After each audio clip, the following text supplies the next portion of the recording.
ब्रह्मन्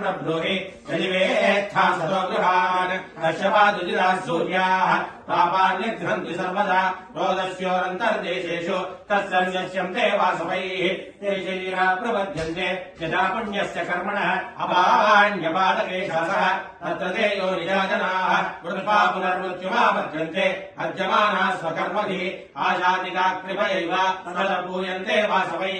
अवैतम् मृत्युञ्जयति य एवम् वेद स खल्वैवम् विद्ब्राह्मणः दीर्घश्रुतमो भवति कश्यपस्यादिसिद्धगमनो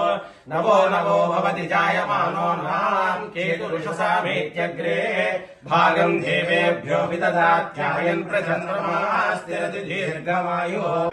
जय जय शङ्कर हर हर शङ्कर जय जय शङ्कर हर हर शङ्कर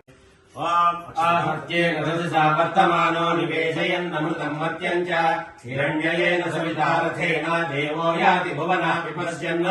गृणिः सूर्य आदित्यो नः प्रभावात्यक्षरम् मधुक्षरन्ति तद्रसम् सत्यम् वै तद्रसमाभो ज्योतिरसोऽमृतम् ब्रह्मभूर्भुवः सुवरो सहस्रशीर्षा पुरुषः सहस्राक्षः सहस्रपाद समोमिम् विश्वतो भूत्वा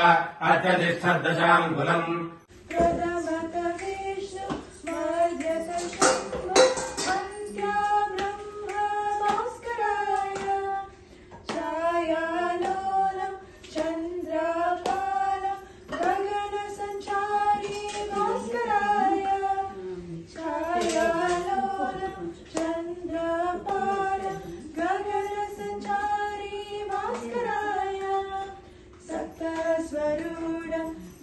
नक्षत्रमालम् कोटिकिरण